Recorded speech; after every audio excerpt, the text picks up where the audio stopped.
Right, is it recording? Yeah. Yeah, it's fine recording. Right, this is the first installment of Piledriver FM. Hopefully this will be third time's a charm for this as well.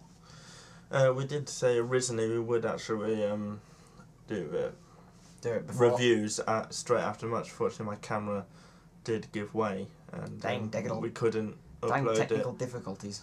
We could, and I don't know when we'll be uploading the predictions, so that'll probably be after this. I think start the predictions, Chris. Let's just do right, it. We'll do the review.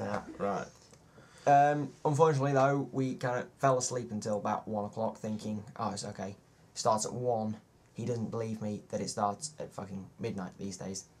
So we missed. Started at 1. So he started watching it at the start of the Intercontinental Championship match. Not much of a match, really. It was pretty terrible. It sucked. Seriously. The choices were Roddy Piper, Goldust, or the Honky Tonk Man. A lot of people already expected it to be the Honky Tonk Man, and surprise, surprise, it was. How much weight has he put on? Damn.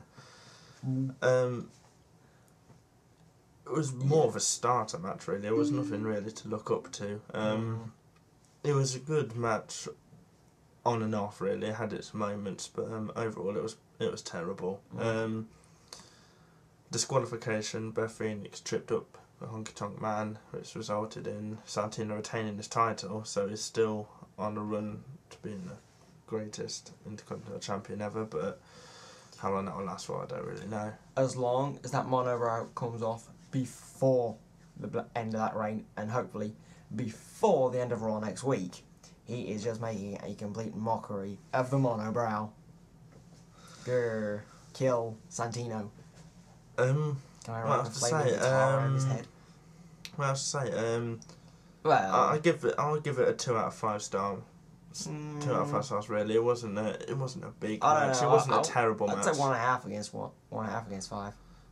We'll go 1.5 then. 1.5 against 5. It wasn't a huge match to say. It was more of a starter match, really, even though it wasn't a starting match. But then again, it was actually a lot better than some of the other matches we'll come up to. Yeah. So with that one, we give it a 1.5 stars. Wasn't much of a match in there. It was just more to keep the crowd, going, keeping it happy. Yeah. Bit of a laugh to the end. The second match. We saw. Well, it wasn't really a match. It was the. Was it? It was the. Was it the competition? Yes, it was the competition. Was the nothing really here. It was just more of a promo. Mickey James won it, being Tomb Raider, and as we predicted, a brawl did start out, and but basically, damn, they were fucking hot. Woo! Basically, the good divas stayed in the ring whilst the bad ones fled. And now that's about it. It was about a 10-minute promo. And I'll tell you what, Beth can do it with one hell of a costume change. Jesus fuck, that was quick. But 2 minutes, she went out from the ring with Santino. 2 minutes later, she was back in the ring, completely changed. You're like, what the fuck? Seriously, how can they do that? Yeah, it was more of a 10-minute promo match, nothing really in it. Yeah. But ins and out, Beth Phoenix as Tomb Raider won it. Hey! Mickey James. Mickey James, not Beth Phoenix, sorry. Next match, wasn't it? Was it? I can't remember what it was. It was the I think it was the Undertaker. It was the Undertaker and Big Show. Undertaker Big Show match. Terrible. Completely, absolutely. I mean, terrible. where was the blood? Seriously, no blood, and it was not allowed. That's just basically proved that the last match matches are over exaggerated. If they can end it in I think it was about 15 minutes. That went 15 minutes. That match went. I think it was 10. Something like that. It wasn't that good, and you could just prove that they are very good at acting. And I think most of the WWE fans realised what was going on. I think a choke slam through a table. That was painful. That's painful. Yeah, but that's painful. Of course, it was just terrible. I mean, although he will tell you that mystery chokehold seriously fucking hurts. It does. I've put that on him so many times when we've been wrestling. It's not a very nice move. Not very nice.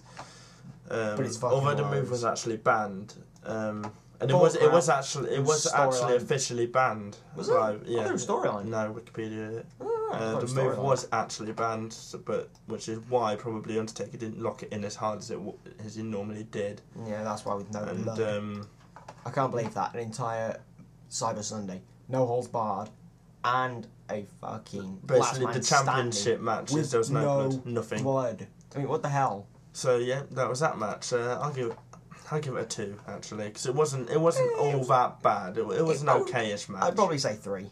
I'm sticking with my 2. Nah, 3, mate. No, that wasn't next. Sorry, was it? we've clicked on the wrong one. It was the WWE Championship, which was surprising where it was. Yeah, and I was actually surprised out of what votes came in as. I got my wish. Jeff did get the shot, but the hilarious part. But leg drop. You know when Jeff does his little leg drop thing and he shouts a random thing? Well, in this one, he shouts TNA. So what's happening there, we don't know. Maybe just getting annoyed that he's not getting the title. And his brother is. And his brother has. Is his brother younger or older? His brother's older. Older, I thought he was. Yeah, Matt, as you know, is the ECW champion. He did retain the title. We didn't see how, but he did retain it. As a guess, I would say our match was actually okay, I would say. He didn't see it, I did, and I would probably say best match of the night. Best match equals... Stars? 4. 4 stars. 4 stars. So 4-star Adam is in the lead. But so we'll Jeff was being the idiot he is. No offence, Chris. Why? Why would you go for 2 swanton bombs when he's down on the floor? Surely you can see he's going to get his knees up. I mean, it was stupid. Stupid ending. But I'll tell you what. The ending was actually quite good. I mean, he got the pedigree off a second row. From the top rope. That was a very good way to end the match. But it wasn't strictly off the top rope. But I mean, Jeff obviously is getting a bit annoyed with his wasn't strictly off the top rope. It was financial standards of WWE in a minute. He wants to be a bit higher. He wants to be a bit higher, and he's not getting that. So yes, possible changes to going back to TNA. Yeah. We don't know. We'll find out. And last match. The World Heavyweight. It was absolutely crap. It was terrible. Definitely. I mean, what the fuck? No, one stunner, and that was it. No, 1 attempt, 1 stunner, and 3 attempts. 3 attempts, yeah. Stone Cold clearly has lost a lot of his hair. Hair for a while, but he's clearly lost a lot of his wrestling ability because after that, after being pushed over, he was limping, and it wasn't. Yeah, but then put again, on. Remember why he went out. It was knee problems, and he's got 2 knee braces on. Yeah, he does go in with 2 knee braces, so he's got bad knees to start with. So yeah, people wanting Stone Cold to come back in the ring. Orton's not going to happen. On his way back. Orton will probably make his turn, maybe at Raw, maybe at the next pay-per-view. Survivor Series is next. It could even be Survivor Series. That bastard John Cena. Kill that motherfucking chav. We don't know exactly when Randy Orton might return. We've got suspicions he'll either be... well, obviously we'll see him next week, but whether he'll actually hit the RKO, which we've all been intended for him to see, we don't know. I mean, the chances were at Cyber Sunday, and he didn't. That was a forearm instead. But it was with his bad arm. Yeah. Bad arm. And trust me, motorbike accident, that speed, and the way he flew, I haven't seen it obviously, but by the sounds of the way he flew, how he fucking survived. How the fuck he survived? Seriously, my mum fell off at fucking 4 miles an hour and broke her arm. He came off at what was it? About 100 or something. Yeah, he was speeding and he hit a car. Well, that's his own stupidity really, but we'll see. Amazing.